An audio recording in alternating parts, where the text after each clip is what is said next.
নমস্কার বন্ধুরা, আমি টুসি চলে এলাম আমার চ্যানেলে আবারও আরেকটা রেসিপি নিয়ে। নতুন রেসিপি শুরু করার আগে পুরনো বন্ধুদের সাথে থাকার আমন্ত্রণ জানিয়ে নতুন বন্ধুদের আমার চ্যানেলটিকে সাবস্ক্রাইব করার অনুরোধ জানাচ্ছি।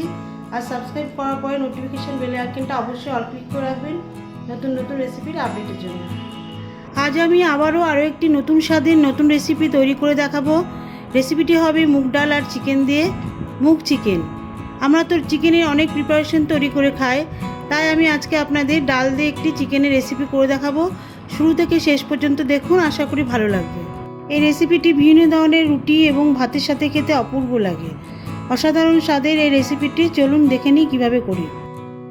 এখানে আমি 150 গ্রাম মুগ ডাল নিয়েছি। এখানে আমি সোনা মুগ ডাল ব্যবহার করছি বন্ধুরা। দেখতেই পাচ্ছেন এর দানাগুলি কত ছোট ছোট। এই ডালের সুগন্ধ এবং স্বাদ দুটোই কিন্তু নর্মাল মুগ ডালের থেকে অনেক বেশি।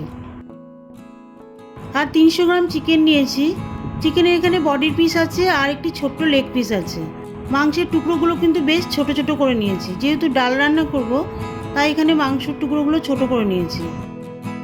প্রথমেই মাংসের মধ্যে পরিমাণ মতন লবণ ও সামান্য পরিমাণ হলুদ দিয়ে মাংস মাখিয়ে রেখে দেব।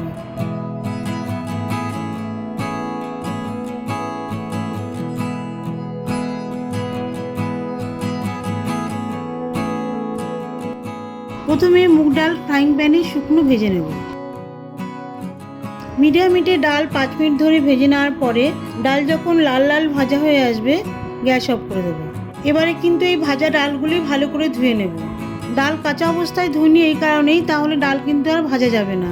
সেই কারণে ডাল আগে ভেজে নিয়ে তারপর ধুয়ে নেব। এবারে একটা মশলা তৈরি করে নেব। একটি কাচের বাটিতে 3 চামচ টক দই বেশ চামচ ভর্তি করে দিতে হবে। 2 চামচ আদা পেঁয়াজ বাটা বেশ ভর্তি করে দিতে হবে। খুব সামান্য পরিমাণ হলুদ, 1 চা চামচ করে শুকনো লঙ্কার গুঁড়ো, জিরে গুঁড়ো আর 1/2 চা চামচ ধনে গুঁড়ো। এই সমস্ত মশলা আমি ভালো করে দইয়ের সঙ্গে মিশিয়ে দেব। সমস্ত উপকরণগুলি আমার রেডি হয়ে গেছে। এবারে রান্না করব। বাকি উপকরণগুলো রান্নার সময় দেখিয়ে দেবো কিভাবে করছি। চলুন তাহলে এবারে রান্না করি। একটি কড়াইয়ে ছোট 1 কাপ সর্ষের তেল দিয়ে দিচ্ছি। তেল একটু কড়াইয়ের চারিপাশে লাগিয়ে দিচ্ছি। গরম তেলে ফোড়ন দিয়ে দিচ্ছি 1 চা চামচ গোটা জিরে, 2টো দারচিনি স্টিক, 2টো এলাচ, 5-6টা মতন লবঙ্গ, 2টো তেজপাতা আর দিয়ে দিচ্ছি পেঁয়াজ কুচি। এখানে আমি একটা বড় সাইজের পেঁয়াজ কুচি দিয়েছি। কুচনো পেঁয়াজ আর ফোড়নগুলি ভালো মতন ভাজা হয়ে গেলে, বিশেষ করে পেঁয়াজ যখন হালকা লাল লাল ভাজা হয়ে যাবে, এই যে দেখুন পেঁয়াজ কিন্তু হালকা লাল লাল ভাজা হয়ে গেছে, দিয়ে দিচ্ছি লবণ হলুদ দিয়ে ম্যারিনেশন করা মাংস ওই পেঁয়াজ ফোড়নের সাথে ভালো করে ভেজে নেব।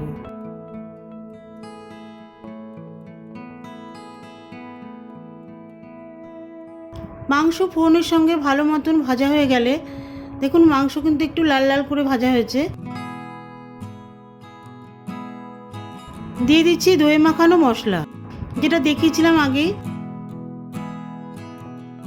আর মশলার বাটিতে সামান্য জল মিশিয়ে দিয়ে দিচ্ছি।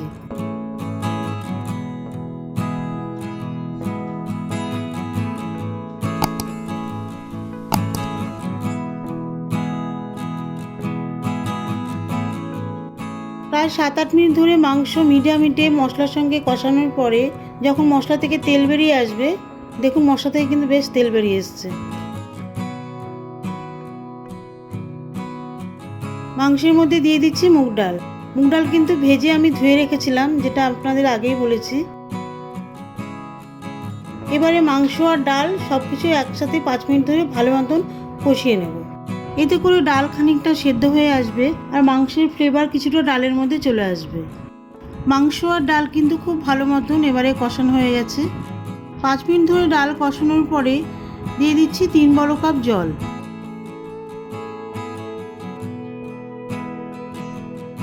ঝোলের মধ্যে ডাল মাংস সব ভালো মতন মিশিয়ে দিতে হবে।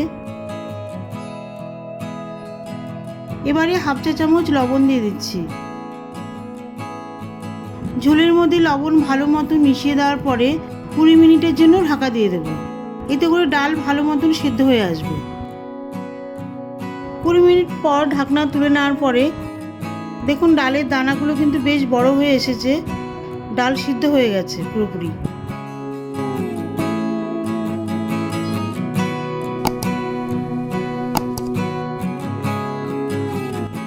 এবারে দিয়ে দিচ্ছি 4টে হাফ চিরা কাঁচা লঙ্কা। কাঁচা লঙ্কা দিয়ে দেওয়ার পরে আরও 2-3 মিনিট আমি ডালটা ভালো করে নাড়িয়ে নেব। মুগ ডালের একটা ঘন গ্রেভি কিন্তু তৈরি হয়ে গেছে। এবারে গ্যাস অফ করে দিচ্ছি।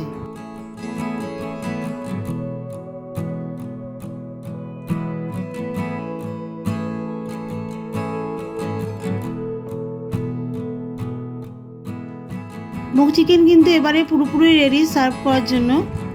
দেখুন আমি একটা বোলে সার্ভ করছি মুগ চিকেন। দেখতে কিন্তু খুব সুন্দর হয়েছে। গরম ভাত বা রুটির সঙ্গে খান, আশা করছি খুব ভালো লাগবে। দেখা হবে পরের ভিডিওতে নতুন কোনো রেসিপি নিয়ে। ভালো থাকবেন, সুস্থ থাকবেন।